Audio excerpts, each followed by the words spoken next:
Hola, Ahora ¿cómo sí, estás? pues muy bien, Muy gracias. bien, muy bien. Pues muchísimas gracias por aceptar esta invitación. Bueno, yo encantada de tenerte, ya hacía mucho que no hablábamos y creo ¿Verdad? que con el tema de hoy, pues bueno, nos puedes aportar muchísimas cosas y sobre todo del neurodesarrollo, que eres especialista. Entonces, bueno, el tema a tratar hoy, está bien, ¿no? ¿Está todo bien por ahí? Todo bien, gracias Eva por invitarme Bueno, pues a charlar contigo sobre este tema tan interesante. eso es. El tema en cuestión hoy es cómo abordar el TDAH desde el neurodesarrollo. Ya Ujú. sabemos que tenemos muchísimos casos hoy en día de niños con TDAH y bueno, hay padres que no saben cómo abordarlo, no saben dónde dirigirse, no saben qué hacer. Y bueno, que mejor tú que nos expliques en qué consiste todo esto. Primero quiero presentarte, voy a presentar a Rosina Uriarte. Eres educadora, tengo toda aquí la lista, las chuletillas, eres educadora especialista en neurodesarrollo infantil, máster en Sí. neuropsicología y educación, licenciada en filosofía y letras, diplomada en educación infantil y a lo largo de todos estos años pues te has especializado en estimulación temprana y neurodesarrollo. Eso es. También eres cofundadora y presidenta de la Asociación para el Desarrollo y la Estimulación Infantil, la TANA. La Astana, la Astana. La Astana. Eso es. También eres autora de un libro, bueno, yo tengo uno, no sé si has escrito más. Tengo De el de momento, manual, de momento uno. este, que lo tengo aquí, que fue el primer libro que en cuanto me empecé a formarme en neurodesarrollo, fue el primer libro que entró en mis manos y es Manual de Estimulación Temprana, esos preciosos años. Ahora Este, se titula, la segunda edición se titula de 0 a 6 Estimulación años. temprana, cómo acompañar a los niños en su desarrollo de los 0 a los 6 años. Creo que es así el Claro, título. por Pero eso bueno, mi duda, porque no sabía si había otro o era la no es el actualización. mismo. Ah, genial. Pues precioso y maravilloso y una guía estupenda para todos aquellos padres, aquellos profesores de infantil que no saben cómo abordar un retraso en la maduración de los niños y estimularles. También desde tu página rosinauriarte.com realizas asesoramiento online a familias Sí. y propones programas de trabajo de apoyo, ¿no? Para estimulación temprana y desarrollo infantil. Y también entre ellos está la formación online en neurodesarrollo Mimando las Estrellas, que es maravilloso, que bueno, yo tuve la oportunidad de poder conocerlo y bueno, estás haciendo una labor preciosa y para aquellos profesores de verdad claro, empiezan a abordar el tratamiento de los niños desde otra visión. Entonces, el tema en cuestión es el TDAH. TDAH o TDA con hiperactividad. ¿Qué es realmente para ti el TDAH? Bueno, Eva, buena pregunta. ¿Qué es el TDAH? Para mí, para empezar, es algo importante, porque yo, además de todo esto que has dicho, pues que la formación que tengo y demás, yo soy madre y soy madre de un chico que tuvo TDAH. Entonces, imagínate, me ha tocado muy de cerca y fue lo que me hizo moverme y informarme y formarme, investigar y meterme en todo este mundo del desarrollo infantil. Fue por esto, ¿no? Entonces, para mí el TDAH es muy importante en mi vida y bueno, y el verlo desde otro punto de vista, el comprenderlo de otra manera, fue un cambio radical. El día que conocí el neurodesarrollo, entonces no se llamaba así, se llamaba organización neurológica, bueno, por ponerle un Uh nombre, -huh. porque al final nos da lo mismo. Lo que estamos haciendo es trabajar con el desarrollo, no trabajando en los síntomas, sino buscando las causas y trabajando en la base del desarrollo para que esos síntomas que se manifiestan en el TDAH pues desaparezcan o se limen lo más posible y disminuyan en la medida que sea posible. Y el día que yo conocí todo esto, mi hijo tenía 4 años y medio, ayer cumplió los 30, así que hace ya tiempo de esto. Y fue como si, para mí fue como un segundo cumpleaños de mi hijo, como si volviéramos a empezar con una nueva oportunidad para los dos, porque yo estaba bastante desesperada y el encontrar este camino de esperanza, pues la verdad es que lo cambió todo. Lo cambió todo para él y por supuesto para mí como su madre. Y bueno, pues ¿qué es el TDAH? El TDAH, pues como son las siglas de un diagnóstico que se llama trastorno por déficit de atención y la H a veces está, a veces no. Si Ujú. hay hiperactividad, pues está la H. Como todos los diagnósticos de dificultades de aprendizaje o diagnósticos mentales, o sea, que no son de una enfermedad concreta que clínicamente se pueda observar y se sepa que está ahí, pues son un nombre que ponemos o una etiqueta que ponemos para intentar entender qué está ocurriendo a los niños, ¿no? Pero al final es una abstracción. Es una abstracción que realmente no existe en sí misma Ujú. como una diabetes o algo así, ¿no? No existe en sí mismo. Es un conjunto de síntomas que forman este trastorno o cualquier otro de otros diagnósticos que pueda haber. Es un conjunto de síntomas, entonces según el síntoma más que se manifieste más visible, pues le ponemos un nombre u otro, ¿no? Y si el déficit de atención, los problemas de atención es lo más visible de los trastornos, de las dificultades que muestran estos niños, pues lo llamamos déficit de atención. Y si además el niño se mueve mucho, pues ya lo llamamos hiperactividad y tenemos ahí el TDAH, ¿no? Pero como digo, al final es una abstracción y es un diagnóstico, es un nombre que le hemos puesto para intentar entender y intentar ayudar a los niños desde ahí, ¿no?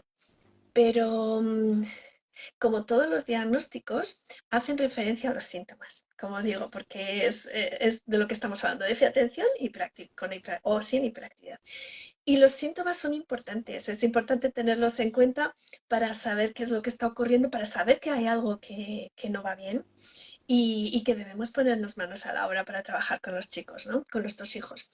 Pero estamos hablando de síntomas, de manifestaciones y no estamos hablando del problema real, Ujú. de la causa, de qué es lo que está ocurriendo en ese sistema nervioso, en ese cerebro, porque al final tenemos que hablar del cerebro, el cerebro es el que lo hace todo, el cerebro es el que habla, el que se mueve, el que está quieto, el cerebro es el que controla el movimiento, los impulsos, es el que aprende a leer, a escribir, y es el que lo hace todo, el que presta atención.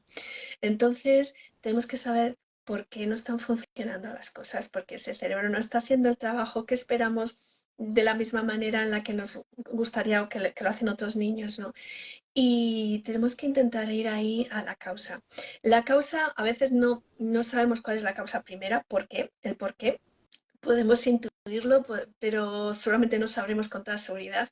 Pero sí que veremos que en el desarrollo hay cosas que no se han cumplido, que no están como deberían estar en orden, que no se ha alcanzado la madurez que deseamos para que los niños puedan prestar atención y controlar su movimiento. Así que es ahí donde tenemos que trabajar en el desarrollo, en las herramientas que necesitan los niños para poder prestar atención y controlar su movimiento. Es que necesitamos de unas herramientas para lograr eso. Y tenemos que dar a los niños esas herramientas y no quedarnos a trabajar en la atención y en el movimiento, en la conducta, que Ujú. es trabajo de los síntomas. Tenemos que ir más allá, más adentro, tenemos que retroceder en el desarrollo, ver qué está fallando y trabajar ahí para que el niño cuente con esas herramientas y pueda controlar su atención y su conducta y su Ujú. movimiento. Y en relación a esa valoración, ¿no? Para ver esos síntomas, realmente no se, solamente se valora esos síntomas. No hay pruebas específicas que determinen o que puedan valorar ese origen. Por tanto, ¿no sería interesante cambiar ya ese paradigma, el paradigma de la valoración, de cómo se valora, de cómo se enfoca? Eso es, tiene que haber un cambio de paradigma. Un paradigma es algo que hemos creído que es real, que hemos asumido que es real, lo aceptamos como real y ya está. Y no nos planteamos más las cosas. Y es hora de cambiar, como tú dices, Eva. Es que no podemos quedarnos en los síntomas, no podemos quedarnos observando el iceberg en lo que asoma del agua, ¿no? En la Ujú. punta, por utilizar este símil que está muy utilizado, pero que es muy útil, ¿no? Nos quedamos en lo que vemos, pero es que por debajo hay muchísimo más. Y tenemos que tener en cuenta que eso está ahí. Y es ahí donde tenemos que trabajar y no en los síntomas.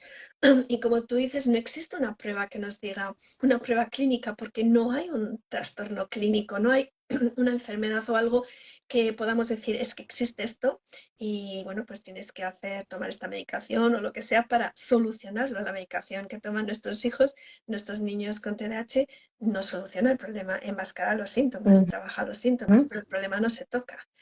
no se toca. Y cuando trabajamos con la conducta o entrenamos la atención, cuando entrenamos a nuestros Entrenamos. hijos, estamos ayudándoles a trabajar de la mejor de las maneras, entrenándoles, enseñándoles a trabajar mejor con su atención o con su conducta, a controlar mejor su conducta, pero con el problema que tienen. O sea, el problema no lo El problema tocamos. está ahí. Ujú.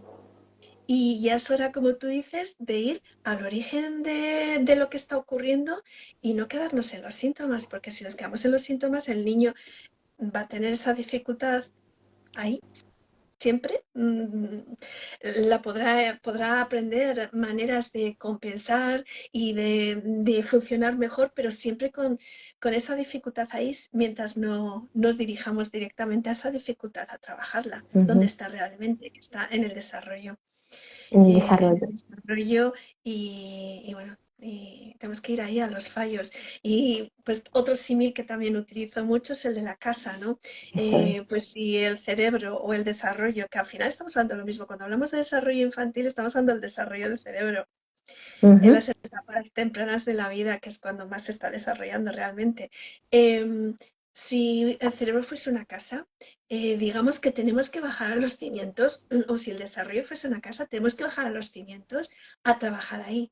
Lo que nosotros observamos en los niños, los problemas de atención, los problemas de la conducta, están en el tejado de Ujú. esa casa o en la punta del iceberg que asoma, pero es que no está ahí el problema. Eso es lo que asoma y nos dice, aquí algo no va bien, el niño tiene dificultades, pero tenemos que bajar a los cimientos a trabajar ahí, porque así solucionaremos el problema de raíz y los síntomas pues Ujú. irán, Sí, Irán. sí irán o mejorarán en gran medida, que es lo que buscamos. O sea, el símil ese de la casa es el que yo siempre les hablo a los padres porque es que es súper representativo y lo entienden.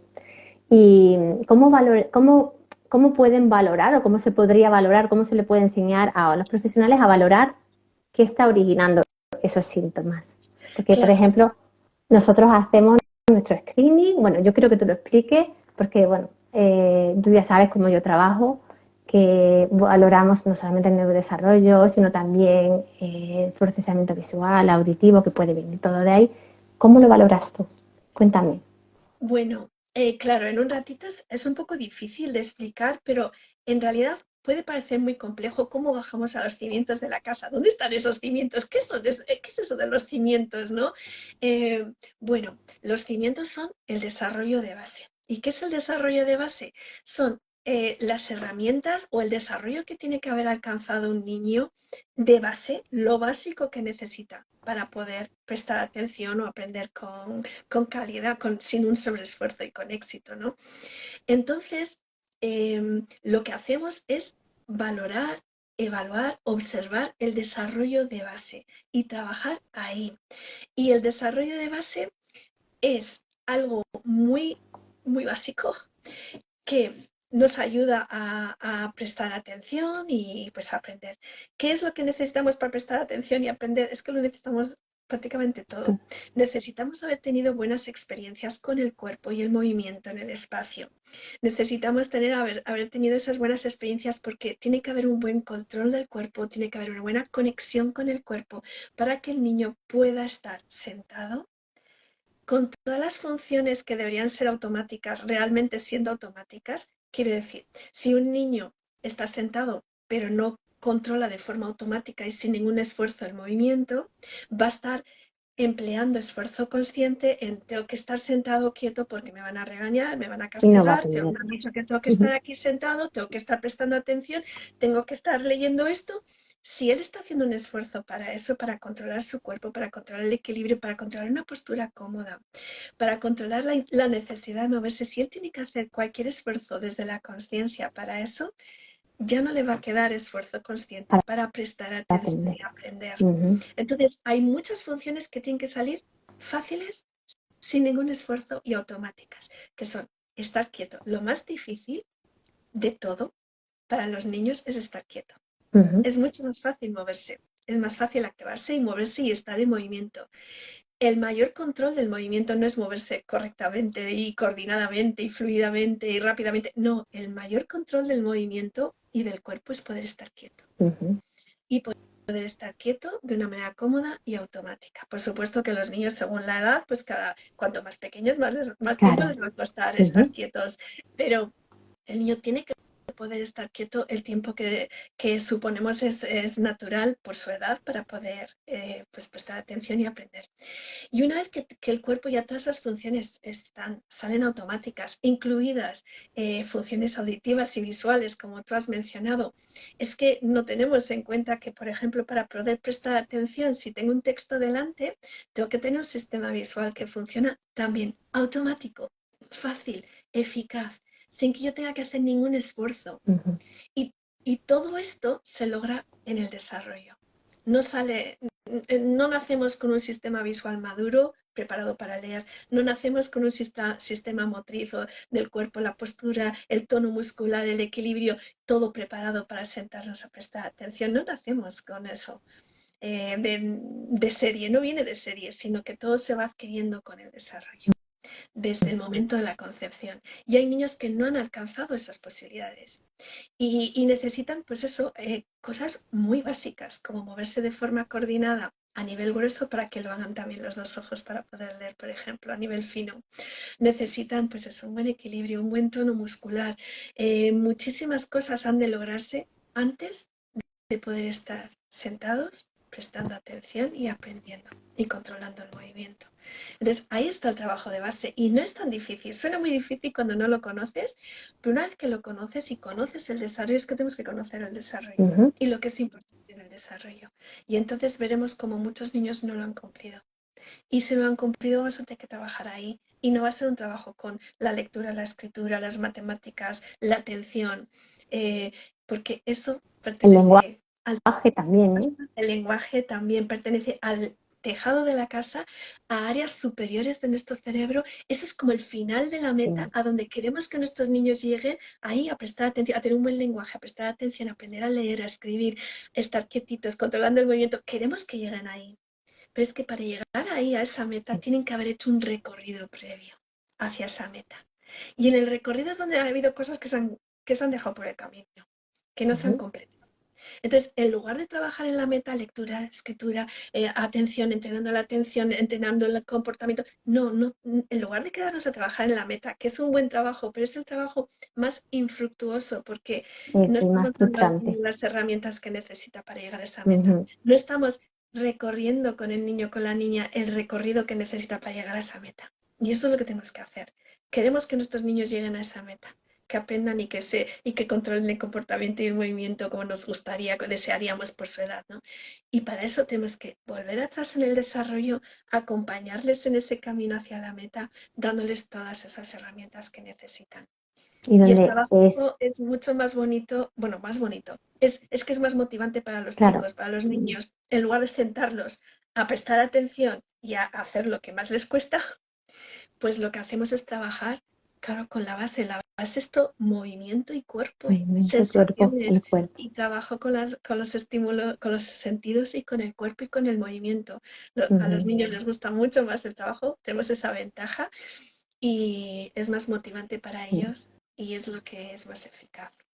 Es que pero les cuesta todavía entender a los padres, por ejemplo, eso, estamos acostumbrados a que se trabajen en esos síntomas. Cuando dices, es que hay que trabajar cuerpo, es que hay que trabajar la propiocepción, el movimiento, el sistema vestibular, y dicen, pero bueno, pero si mi niño no habla o mi niño no atiende, lo que tiene que trabajar es eso, y cuesta todavía cambiar eso, pero es que trabajando el cuerpo se trabaja el cerebro, o sea que Claro, es así. pues es como si no entendiéramos que para llegar a la universidad a hacer una carrera de matemáticas, primero tienes que aprender a leer, a sumar, a restar y a multiplicar, ¿no? Y a dividir. O sea, que es que tenemos que tener las bases. Es que si no, vamos a llegar a lo mejor, pero con un esfuerzo tremendo y con, no teniendo éxito. Porque tenemos que Ujú. empezar por las bases y tenemos que ir primero a primaria, luego a eso y al bachillerato y después llegaremos a la universidad. No podemos llegar ahí porque sí, porque lo deseemos todos los que estamos, ¿no? Rodeando al niño y porque creemos que tiene la edad para ir ya a la universidad. Pues no, si no está preparado, no podemos enviarle a la universidad, ¿no? Hoy me decía una mamá que su bebé se había puesto a caminar con 7 meses y tiene Mm, muchas dificultades de sí, aprendizaje. claro. Y claro, yo le estaba diciendo es que, claro, si le faltan las bases del desarrollo, porque el bebé no se ha movido como debería moverse un bebé de siete Ujú, meses, aprovechándose de esos movimientos que realizan los bebés y que cablean su cerebro para eso darle es. las herramientas que después necesitará para controlar el movimiento. Eh, pues bueno, pues ella decía, es que cuesta mucho entenderlo, digo, lo sé, pero es Los que resultados van a estar ahí, o sea, están ahí. están ahí y el trabajo que hace el bebé lo prepara para luego estar quietito en clase, pudiendo Eso es. leer y escribir. O sea, todo el trabajo todas las experiencias que vive en los niños desde la concepción los preparan para llegar a esa meta Ujú, eh, de la lectura, la escritura, el estar quietito, prestando atención y ujú. aprendiendo. Muchos padres me preguntan, pero ¿qué es lo que puede provocar un TDAH? ¿Qué es lo que lo origina? Entonces eso es el retraso en una maduración, en no haber tenido las experiencias de estimulación adecuadas, niños que no han estado en suelo, porque lo importante es suelo, suelo, suelo. Yo le digo, Sí, niño, suelo, siempre en el suelo, donde se desarrolla, donde vas adquiriendo toda la movilidad que necesita para cablear, como tú dices, ese cerebrito y que se dé luego el resultado que queremos ver en nuestros hijos con la determinada edad que tenga. sí. Hoy se me ha ido lo que te quería Ay, decir. perdona. Pero es que estaba pensando en cómo lo explicaría. Bueno, en fin, me estaba acordando de Melody de Jager, que es Ah, una sí, experta sí, sí, en me encanta. neurodesarrollo surafricana, y me estaba acordando, no sé de ella, y me he despistado, porque quería decirte algo. Ay, bueno, sí, ya he llegado, he Bien. llegado. Eh, que, ¿cuál es la causa del TDAH? ¿Qué puede provocar el TDAH? Es que son muchas cosas. Por supuesto, como decíamos, el no haber alcanzado las herramientas necesarias dentro del desarrollo para poder estar quieto, prestando atención, ¿no? Eso por un lado. Pero es que hay tantas cosas. Un niño puede tener un dolor de tripas constante, o sea, y algo que decir un malestar físico que tenga todos los días, y eso, un malestar físico va a provocar problemas de atención y Claro. puede provocar inquietud también motriz. Ujú. Un niño puede tener un sistema sensorial, que esto también pertenece al desarrollo, ¿no? Un sistema sensorial que no sea cómodo, o sea, que los sentidos no estén funcionando de forma cómoda y le estén llegando muchísimos sonidos a la vez, que no sea capaz de inhibir, de seleccionar los sonidos Eso y es. centrarse en la voz de la profesora o el profesor, sino que está escuchando a la vez el coche que pasa por la ventana, el perro que está ladrando fuera, el bedel que pasa por el pasillo, el compañero que se le ha caído el lápiz, el otro que ha pasado en la hoja. Madre mía, y todo eso envuelve la voz de la profesora y la voz de la profesora Y es no puede. un estímulo más que está envuelto en todo eso, pues es que es muy difícil prestar atención en esas condiciones. Otros niños pueden tener una hipersensibilidad a nivel de la piel y Ujú, se han táctil. puesto un jersey o una ropa de que les molesta y les cuesta estar ahí de forma cómoda en la vida. O sea, es que esto puede ocurrir y suele ocurrir. O puede haber problemas, pues eso, de tono muscular, que también pertenece al desarrollo. Un niño con un tono muscular bajito es un niño cuyo estado de alerta está bajito, como nosotros cuando nos vamos a quedar dormidos en el Claro. sofá después de comer, y en esos momentos no estás para prestar atención. Con ese tono muscular bajito, el estado de alerta es bajito y no estamos para aprender en las mejores de las condiciones. O puede haber eso, En caso un contrario. sistema, puede haber el caso contrario y también puede haber un sistema de equilibrio que no sea bueno, como antes decíamos, cualquier cosa que no haya madurado y que no salga de forma natural y automática para que el niño esté sentadito en clase puede entorpecer. Y bueno, puede haber muchas otras causas, por supuesto, una preocupación en los niños. En estos casos, porque puede haber un tema emocional, unas familias con problemas importantes, un niño que está preocupado por algo no va a prestar atención igual que nosotros cuando estamos Ujú. preocupados, no vamos a prestar atención igual. Y además puede que haya más movimiento también, por eso, ¿no? Más inquietud. O un niño que sufre estrés. Es importante también saber si los niños han dado muestras de esta inquietud motora, de los problemas para controlar el movimiento y para prestar atención, si siempre han estado ahí o si Ujú. surgen en un momento concreto, porque En un puede determinado punto. haber Ujú. una situación del entorno que le esté afectando, ¿no?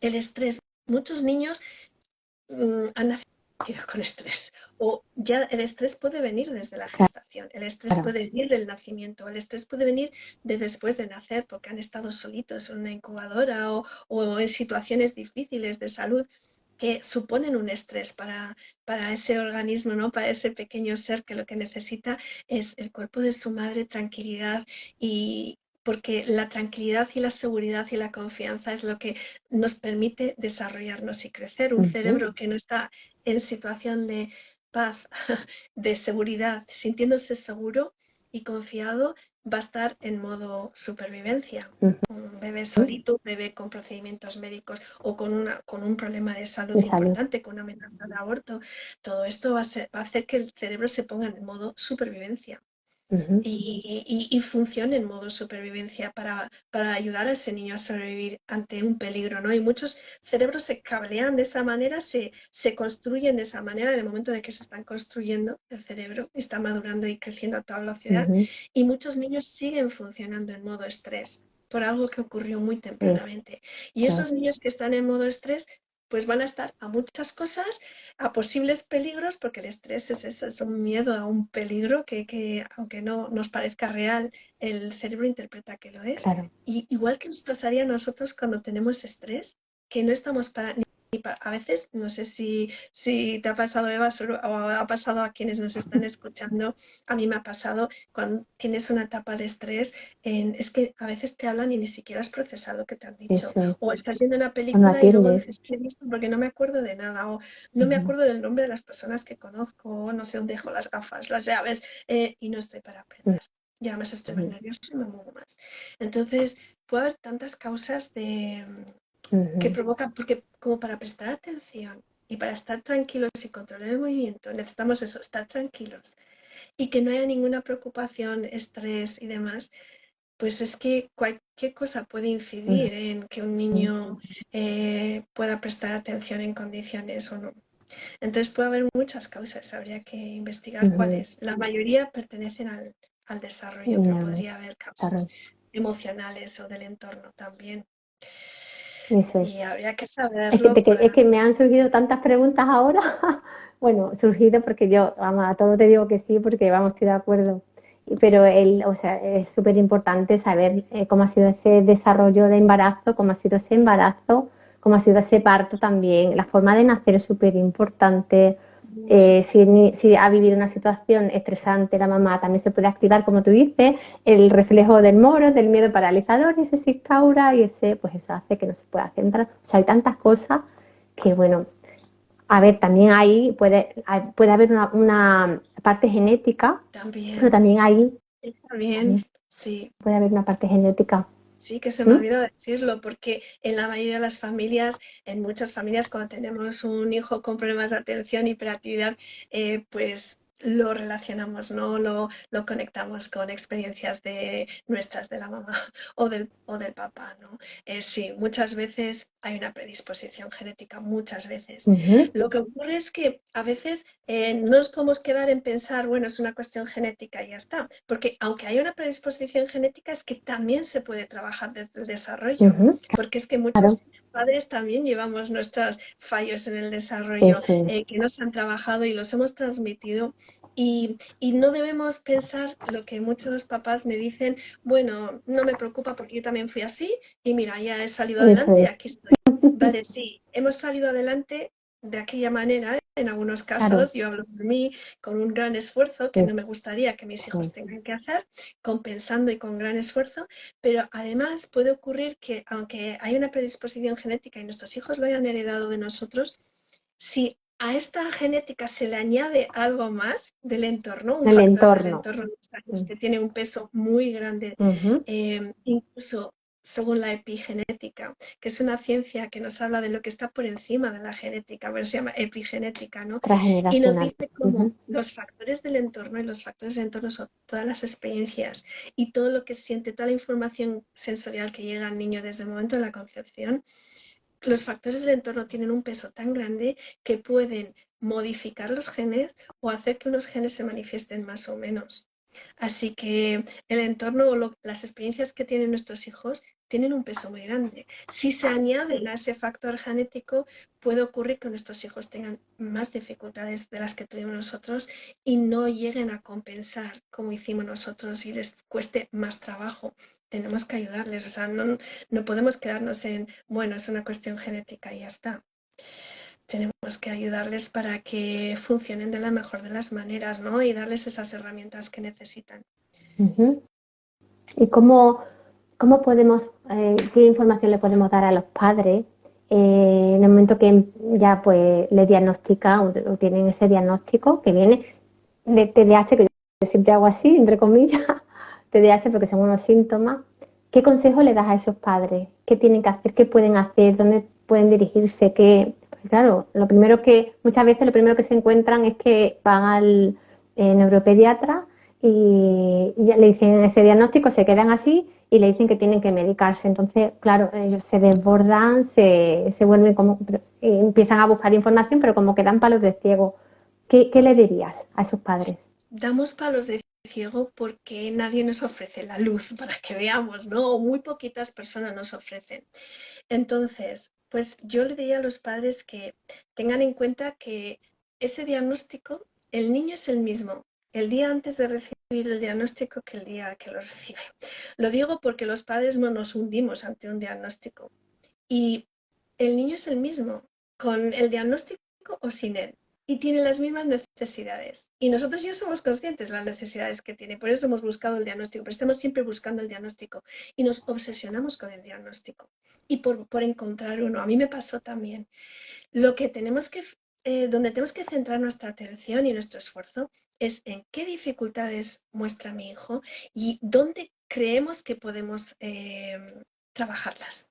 ¿Sí? Para dar las herramientas que necesita para vencer esas dificultades.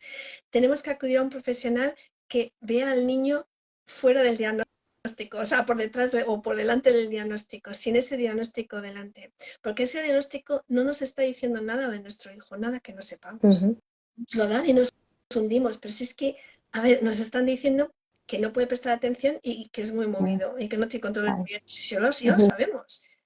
Ya lo sabemos. ¿El diagnóstico para qué sirve? Pues a lo mejor sirve para tener ayudas a nivel económico, en la escuela. Si sirve para eso, bienvenido sea. Para mucho más no sirve. Sirve, pues como tú dices, Eva, para que nos digan que tiene una condición crónica, lo cual es algo terrible, terrible, porque mira, nos dicen, sí, el TDAH normalmente es crónico, a veces no, en la adultez pues quizás pueda desaparecer, pero es un trastorno que muchas veces es crónico. Y nos creemos esto y es ahí cuando de verdad nos hundimos también, claro, lógicamente. Y yo lo que he aprendido como madre es que quien me decía, tu hijo tiene algo que no tiene solución, y hazte la idea de que tu hijo no va a poder estudiar, hazte la idea de que tu hijo va a tener TDAH toda la vida, hazte la idea. Quien me dice eso es porque no tiene nada que ofrecerme para ayudar a mi hijo. Entonces, si yo sigo el camino que me propone ese profesional, mi hijo va a tener este problema toda la vida. Es que los profesionales tienen razón cuando dicen que es un trastorno crónico. Tienen razón porque con lo que ellos nos ofrecen es un trastorno crónico. Porque trabajando solo los síntomas con la medicación, la medicación tapa síntomas y puede crear otros porque tiene puede efectos crear otros problemas. Sí. Yo a los padres les aconsejaría que se informen bien de lo que es la medicación, porque suponemos, no leemos los prospectos o no queremos leerlos porque lo típico que se dice, mejor no leer el prospecto porque si lo lees no lo tomas, ¿no? Eso nos lo decimos de todas las medicaciones. Mejor leerlo. De todas medicaciones, ¿no? Pero hemos de saber qué estamos dando a nuestros hijos. Hemos de ser muy conscientes de ello, que porque se receta a los niños no es un caramelo, ¿sí? Tiene sus efectos secundarios muy importantes y solo tapa los síntomas. Tapa, no trabaja el origen. Durante el tiempo que dura el efecto de la medicación. Esto mejor de los casos, cuando funciona, porque en otros casos No pues funciona. y Ujú, puede ser perjudicial también a corto plazo.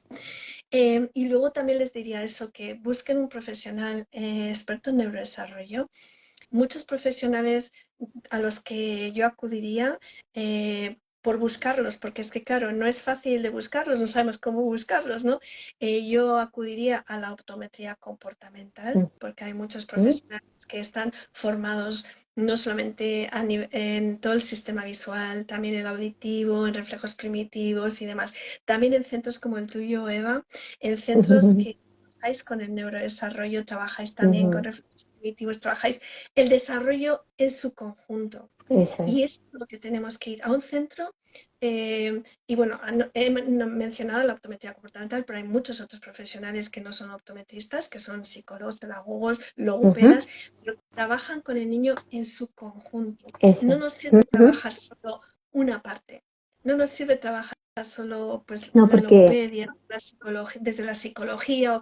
Tenemos que hacer un abordaje eso mucho es, más conjunto. amplio, Ujú, holístico, ver al niño en su conjunto, ver qué está fallando en el desarrollo y trabajar ahí.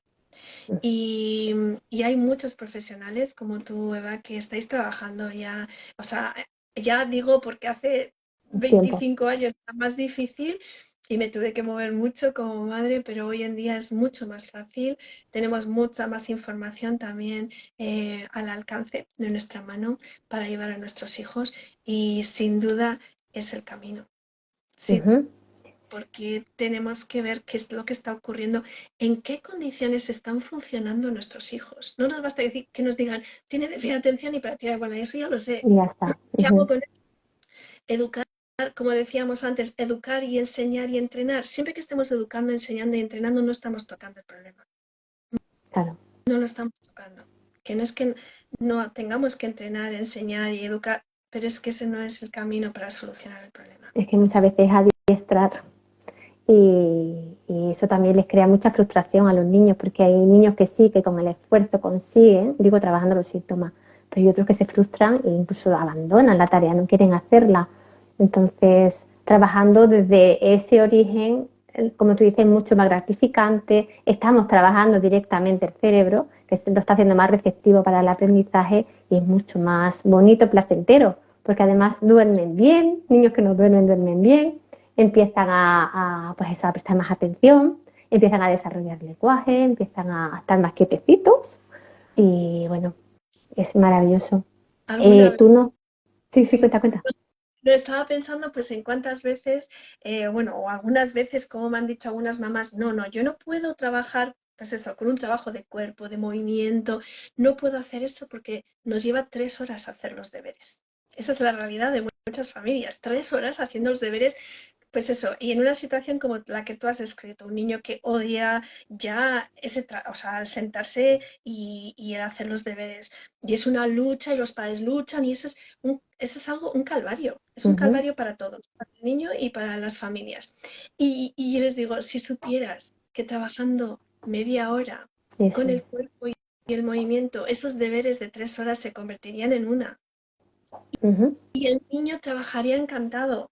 Es que es mucho más divertido para el niño y para uno mismo como madre trabajar de esa manera que sentarlo a leer y a escribir y a prestar atención. Es que es un trabajo mucho más bonito que refuerza además la unión entre los hijos y los padres que lo hacen. eso es. Ese es Claro, el tiempo ujú, de calidad que queremos pasar con nuestros hijos, en lugar de estar peleando con los deberes eso, y todo el tiempo. Es de verdad el mejor tiempo de calidad que podemos pasar con ellos ujú. y refuerza ese vínculo.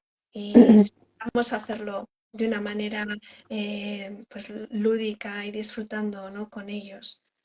Sí, en la parte del sistema propioceptivo y vestibular es porque es tan importante. ¿Cómo lo explicarías?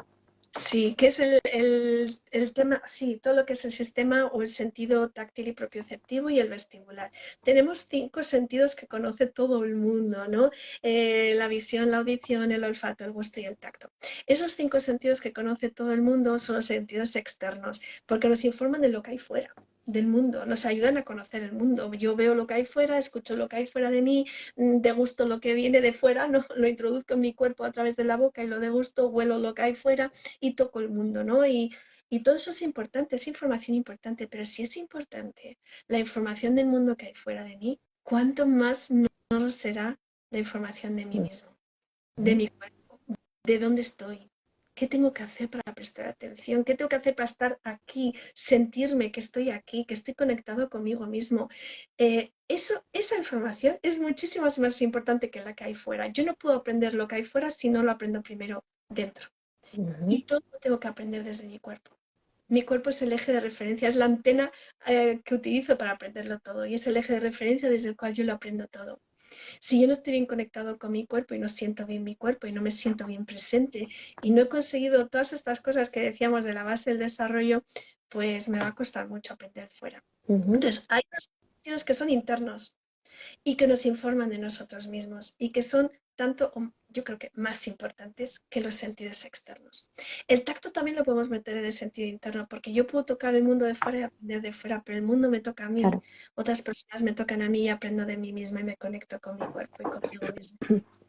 Y además del tacto está la propiocepción, que es un sentido que está debajo de la piel. El tacto está en la piel, la propiocepción está debajo, en músculos, tendones, articulaciones, por todo nuestro cuerpo. Y como el nombre indica, propiocepción, es la cepción, la conciencia y el conocimiento de lo propio, del yo, del ser, sentirme yo, sentir mi cuerpo, estar bien conectado, ser consciente de cómo utilizarlo. Y todo eso influye mucho en la creación del yo, ¿no? Y de la autoestima, del autoconcepto. Pues se origina sintiendo el cuerpo. Y y sentir el cuerpo de una manera agradable nos hace sentirnos seguros también sentir el cuerpo. Por eso a todos un abrazo nos relaja y nos tranquiliza, porque el estímulo propioceptivo es el del tacto profundo, tacto con presión. Eso es el estímulo que más relaja, más serena y más ayuda a aterrizar, para estar presente, pudiendo prestar atención y pudiendo controlar la necesidad de movernos y los impulsos. Es el estímulo más maravilloso de todos. Yo creo que el primero es, de hecho, junto con el tacto, el primero que surge durante la gestación y junto con el siguiente sentido interno, siguiente, porque no lo he hablado todavía, no es que haya un orden, es el sentido vestibular. Está en nuestro oído interno, nos ayuda a guardar el equilibrio y muchísimo más. Este sentido vestibular tiene tanto poder y tantas funciones que podríamos decir que es el director de orquesta de todos los demás sentidos y de todo el desarrollo del ser humano. Hasta el punto que algunos autores nos dicen que la primera relación que tienen los bebés al nacer no es con la madre, sino con la fuerza de la gravedad. Algo que habla que tenemos que lidiar cada segundo de nuestra vida. Y el sentido vestibular nos ayuda a guardar el equilibrio, a luchar contra esa fuerza de la gravedad, pero también nos ayuda a tener un buen tono muscular para poder tener un buen equilibrio y una buena postura. Así que el sentido vestibular es vital ahí y trabajamos el sentido vestibular para mejorar el tono muscular, la postura y demás. El sentido vestibular resulta que también controla el movimiento de los ojos, porque necesitamos de la visión para guardar el equilibrio también. Los ojos tienen mucho que ver en cómo guardamos el equilibrio y si no, solo tenemos que pensar que con los ojos cerrados el equilibrio no es el mismo. Así que el sentido vestibular también es necesario, no solo para estar quietito, para saber dónde estamos también, para mover los ojos, para poder Y leer para desarrollar el lenguaje, o sea, también es súper importante para el lenguaje. Cuando no aparece el lenguaje, es trabajando el sistema vestibular y propiocepción, empieza a surgir. Todo unido, está todo unido en el desarrollo, todo tiene que ver con todo. No podemos decir qué tiene que ver el sentido vestibular con el lenguaje, o qué tiene que ver el sentido vestibular, o qué tiene que ver el gateo con la lectura, como decíamos antes. Sí tiene que ver, todo está relacionado, interrelacionado. Y esos sentidos, el tacto, la propiocepción y el sentido vestibular, son los primeros sentidos en aparecer en el útero materno. Y son los últimos sentidos que nos acompañan hasta el día que nos vamos de este plano. Los demás sentidos son prescindibles. Podemos vivir sin ellos. Lo que no podemos vivir es sin estos tres, el tacto, la propiocepción y el sentido vestibular.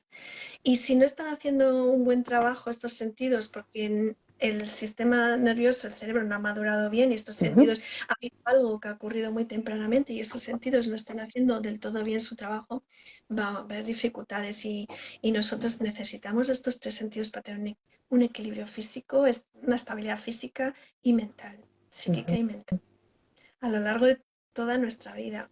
Y son los tres estímulos más potentes de todos. Es verdad Ujú. que un niño para prestar atención y aprender en la escuela necesita de un buen sistema visual y auditivo también. Pero es que primero tienen que estar en condiciones el tacto, el sentido propioceptivo y el vestibular. Primero. Ujú. Son Y los sentidos con los que más vamos a trabajar. En esa base del desarrollo del que hablábamos antes, los cimientos de la casita, ahí están los cimientos. Trabajando con el cuerpo, con los sentidos, especialmente con estos tres. ¿Y cómo trabaja? ¿Cómo se les enseña los ejercicios que tienen que hacer a los padres? ¿Cómo lo tienen que hacer? ¿Cómo se los enseña? ¿Qué Pues tiempo? ¿Cuánto tiempo dura? ¿Durante cuánto tiempo? yo recomiendo siempre estimulación táctil y propioceptiva para empezar. Porque como te digo, eso calma, serena, ayuda a controlar la inquietud, la impulsividad y nos ayuda a estar presentes, nos ayuda a aterrizar. Y necesitamos ese aterrizar, ese estar presentes para poder prestar atención. Y nos ayuda a conectarnos con nuestro cuerpo para poder prestar atención y conectarnos con lo que hay fuera. Primero me tengo que conectar conmigo mismo, ¿no? Ujú. Y es un sentido vital. ¿Qué pueden hacer los padres o cómo se les enseña? Bueno, pues un buen masaje diario. Para mí es una recomendación que haría siempre. Creo que cuando nacen los bebés y son bebés, como que tenemos más asimilado que hacemos, muchas mamás hacemos masaje infantil. Pero claro, cuando ya pasan de, ya no son bebés, ya no. Es como que, ya no masaje. De hecho, yo soy educadora de masaje infantil y el masaje infantil eso es hablar solo de bebés. ¿Y qué pasa con los demás? Ujú. Que también lo necesitan. Yo, igual que recomendaría un cuento todas las noches, recomendaría el cuento y un buen masaje. Masaje. Hasta la punta del dedo y con Desde aquí hasta abajo. miedo a apretar. Que tenemos miedo a apretar a los niños y resulta que hacemos estimulaciones muy ligeras que son táctiles, no son propioceptivas, pueden No, incluso resultar incómodas. Me he quedado con eso es. ganas de porque haberme hecho este estímulo tan suave y no son tan agradables como la presión. Igual que a nosotros nos agrada mucho más un masaje con presión, solo tenemos que Ujú. probarlo para valorarlo. Haría un buen masaje todos los días. Eso en principio. Además que se pueden hacer otros muchos ejercicios y juegos como poner a un niño debajo de cojines y aplastarle por Hay encima de los muchos cojines juegos. a su Ujú. cuerpo. La idea es sentir el cuerpo para conectarse con uno mismo, conectarse con el cuerpo para poner ese ancla al barco que está a la deriva en la tormenta. Hay que estar presente, hay que aterrizar, hay que ayudar al niño a aterrizar, hay que ayudarle a estar tranquilo, sereno y estable y organizado. Y el tacto con presión, la propiocepción, es importantísimo. Así que es tan fácil como dar un masaje, no hace falta ninguna técnica de masaje, Ujú. solo hace falta ganas, disfrutar del momento con nuestros hijos y aplicar presión y por Ujú. todo el cuerpo. Eso por un lado. Y luego está la estimulación vestibular. La estimulación vestibular es la que ofrecemos cuando nos movemos. Ofrecemos al cerebro estimulación vestibular cuando nos movemos. Entonces, el movimiento supone estimulación vestibular, pero claro, no cualquier movimiento nos sirve Claro. para organizarnos, porque si los niños hiperactivos serían los más maduros, los más organizados, y es todo lo contrario. El niño que no ha tenido buenas experiencias motrices o por el motivo que sea, no tiene control del movimiento, hemos de ofrecerle un tipo de movimiento que ofrece ese control y esa organización, ¿no? Sí. ¿Y qué movimientos son los que organizan? Pues hay dos tipos de movimientos que ayudan a madurar el sistema nervioso y son movimientos muy antiguos. No son ningún movimiento que hace el niño después de aprender a caminar. Son movimientos previos, porque el cerebro, la naturaleza ha establecido que el cerebro madure lo suficiente con el movimiento del cuerpo en el espacio para que cuando el niño se ponga a caminar pueda aprender a caminar, a correr y a controlar el movimiento. Pero si le falta lo previo, el control puede fallar. Como decíamos, que es a la meta a la cual queremos que lleguen a través del movimiento, el control.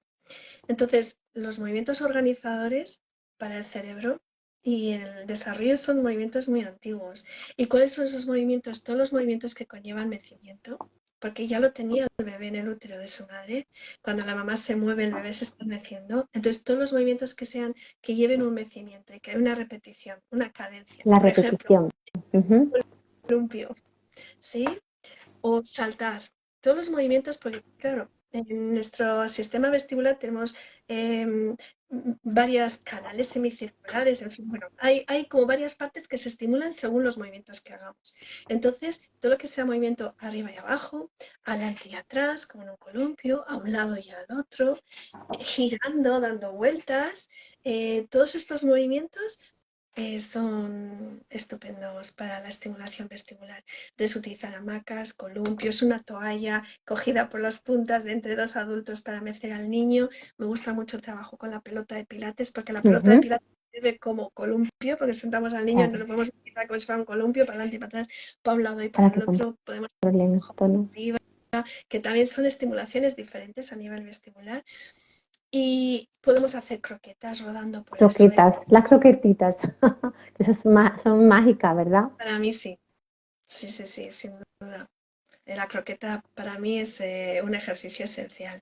Y la croqueta Ujú. es estando el niño tumbado en el suelo, girar sobre sí mismo, en ambas direcciones por igual, el mismo Sí, número eso de es, veces. para trabajar los dos hemisferios. Y todos estos movimientos siempre observando al niño que no se maree, porque hay niños que pueden ser muy sensibles, tenemos que tener mucho cuidado de que el niño no muestre miedo, no muestre mareo ni ningún tipo de malestar, que el niño esté feliz haciendo el ejercicio. Y también tenemos que observar que los niños no se activen mucho. Hay niños que se Vale. activan y a lo mejor pues saltar o hacer croquetas no es lo ideal antes de dormir, por ejemplo, porque si el niño se activa, pues no vamos a querer eso. Antes de dormir queremos la propiocepción que calma. O niños que se activan mucho con cualquier cosa, están muy activados, muy excitados todo el día y si a veces aplicamos ejercicios de movimiento pueden activarse más. Entonces, pues lo que tenemos que hacer es bajar el nivel de trabajo. No es lo habitual, no es lo habitual. La mayoría de los niños disfrutan Y se muchísimo de la relaja. actividad Ujú. y se relajan y se organizan. Eso sí, hagamos lo que hagamos, tenemos que hacerlo de forma repetida diaria. Eso es, te iba a preguntar, porque es importante la repetición. El cerebro no va a cambiar, no va a hacer cambios para algo que hacemos solo de vez en cuando. El cerebro solo interpreta que es importante y crea cambios y estructuras para eso importante para lo que hacemos todos los días. Y si me voy a decir el segundo tipo de movimientos, porque he dicho que hay dos tipos de movimientos que organiza el cerebro. Uno de ellos son los mecimientos y otro de ellos es el trabajo contralateral que hemos mencionado antes. Por ejemplo, el trabajo que realizan los bebés en el arrastre y el gateo. Ese trabajo contralateral en el cual utilizan perfectamente coordinados los dos lados de su cuerpo. Brazo Ujú. a la izquierda, brazo izquierdo con pierna derecha. Ese es el máximo control o coordinación del movimiento grueso, de la movilidad, de la motricidad gruesa. Necesitamos la motricidad gruesa para que se pueda producir la fina. Necesitamos que haya un buen control a nivel de los dos lados del cuerpo para que pueda haber un buen control de los dos funcionando juntos también. Y cuando observamos a un bebé, a un niño, funcionando perfectamente coordinado con los dos lados de su cuerpo, funcionando juntos, estamos observando sus dos hemisferios cerebrales Eso. funcionando Ujú. coordinados también. Y eso es lo que queremos para que puedan después aprender en la escuela, ¿no? Y por muchas otras cuestiones que Ujú. necesitan coordinación entre los dos hemisferios cerebrales. Eso es. El trabajar con los dos hemisferios cerebrales, trabajar el cuerpo calloso, eso ayuda. Mira, hay muchas preguntitas por aquí. Aquí, por ejemplo, la última, es que no sé cómo darle a esto. Dice, buenas tardes, mi niña tiene 2 años y 3 meses, síndrome de Down, caminó a los 20 meses, pero siento que el equilibrio es una debilidad en ella. Sí, también recuerdas que, no recuerdo no sé cómo se llama esta mamá, pero recuerdas que hemos dicho que el sentido vestibular controla el tono muscular y el equilibrio. En el síndrome de Down suelen haber problemas de tono muscular y también es natural que los haya de equilibrio. Entonces, yo recomiendo para esta nena, además de un buen masaje diario con estímulo propioceptivo, ese estímulo propioceptivo, recomiendo mucha estimulación vestibular. Ujú. Suave al principio para ver cómo reacciona la niña, cómo lo lleva, pero sí, estimulación vestibular es, recordemos, columpios, hamacas, saltar o la pelota de pilates nos permite todos los movimientos, arriba y Mucho. abajo, adelante y atrás, a un lado y al otro, y en círculos, la pelota nos permite todo. Por cierto, no lo he dicho, como el sentido vestibular está en la cabeza, está en nuestro oído interno, los movimientos tienen que incluir la cabeza, claro, tienen que incluir todo el cuerpo. No me vale mover un brazo, ¿sí? O una mano. Entonces recomiendo para esta nena estimulación vestibular principalmente, además de propioceptiva. Me lo voy a recomendar a todos, lo mismo, táctil, propioceptivo y vestibular, pero Claro. más en caso de síndrome de Down. Y con Yo siempre para mí mis palabras mágicas, sistema propioceptivo y vestibular, para que lo demás tenga lugar, porque es la base de no todo. lo hemos dicho, pero es que cualquiera que busque pirámide del desarrollo en Eso es, Google sí, para sí, te iba a preguntar. y quiera conocer cómo se produce el desarrollo y de qué estamos hablando cuando hablamos de las bases, hay muchos autores, varios autores que han hecho una pirámide del desarrollo o una pirámide del aprendizaje y veremos cómo arriba en la punta está la atención, la conducta y el aprendizaje académico. En la punta. Y sin embargo, abajo en la base están los sentidos. Y los sentidos estarán siempre distribuidos en dos niveles. Y en el nivel de abajo del todo sosteniendo a los demás sentidos y toda la pirámide del desarrollo del aprendizaje está en el tacto, la propiocepción y el sentido vestibular. Para que lo veáis, si tenéis curiosidad, veréis cómo todos los autores están de Están acuerdo. de acuerdo en eso. Pues se nos quedan muchísimas preguntas, seguro. No sé si hay alguna mamá así que quiera preguntar alguna cosita más. Aquí también dicen, a ver, ¿qué pensáis de la alimentación en el TDAH o Muy TDA? importante también. Antes Ya me hablábamos, parece. no sé, un dolor de tripas podría estar afectando a un niño a la hora de prestar atención. Y hay niños que conviven con problemas intestinales. La alimentación es muy importante. El azúcar sabemos que provoca hiperactividad y problemas de atención. Y sí, la Las alimentación harinas. es absolutamente importante. Vamos. Ujú. Bueno, se han hecho estudios que trabajando microbiota y eliminando este tipo de alimentos como azúcar, harinas procesadas, también, La- ¿cómo? los, tres, Los los tres venenos, lácteos, esos tres venenos, pues los cuando le han lácteos. quitado o sea, ese tipo de alimentos han empezado a mejorar también. O sea que también ahí tenemos un factor que puede estar provocando esos problemas de atención y de comportamiento y de movimiento. Yo Ujú. diría a los padres que se fijen si los niños tienen obsesiones con una comida, porque algunos niños tienen una preferencia muy grande por esos tres venenos blancos, Ujú, por las cosas hechas de trigo, pasta, galletas, bocadillos y demás, los lácteos y el azúcar. ujú. Y si es así, pues es que esto nos va a hacer sospechar que pueda haber un problema. Y que también observen si los niños al consumir determinados alimentos pues se ponen más hiperactivos o les cuesta más prestar atención. Ujú. Que incluso que lleven un diario de lo que, sobre todo en los casos de niños que tienen días buenos y días malos, o prestan mejor atención por las mañanas o peor, por las mañanas y más por las tardes. Si tienen fluctuaciones a lo largo del día o en diferentes días, yo llevaría un diario de qué comen, La alimentación. cómo Ujú. duermen y otras cuestiones, ¿eh? Pero del que comen sí, sí, sí. Perfecto. Pues nada, yo me quedaría aquí horas y horas hablando contigo porque, bueno, yo sé que hay personas que esto le suena un poquillo porque yo también les doy la vara en mi centro, pero bueno, hay padres que a lo mejor esto que no lo conocen y es una información súper importante que ahora seguramente han hecho un clic en su cabecita y van a ver pues el TDAH y cualquier dificultad de aprendizaje pues, de otra manera. Porque podríamos estar hablando de otros diagnósticos, de Eso otros es. problemas de aprendizaje también. Sí. Dislexia, bueno, es que todo está ahí como base en neurodesarrollo. Pues nada, muchísimas gracias, Rosina. Muchísimas gracias por este tiempo que hemos estado una horita. La verdad es que y nos ha faltado, o sea, necesitamos hablar de muchas más cositas. Quizás en otro momento también podamos hacer otra entrevista para hablar de cualquier otro tema que preocupe a los padres. Y nada, mil gracias por acompañarnos y por aportarnos esa sabiduría que tiene, que a mí, bueno, me encanta. Y bueno, que te tengo aquí siempre con tus libros, y que siempre estoy ahí preguntándote cositas y nos vamos contando. Muchísimas gracias por todo. Si alguien necesita más información, puede contactarme a través, perdona, de mi web o de mis redes sociales, Rosina. Con buscarme con mi nombre, Rosina Orierte, me vais a Ya encontrar está. las redes, en mi web, tenéis mis datos de contacto y, en fin, pues por si alguien necesita información. Pondremos la información aquí en el vídeo. Pues nada, muchísimas gracias por todo. Nada, gracias a ti, Eva. Adiós a todos. Adiós.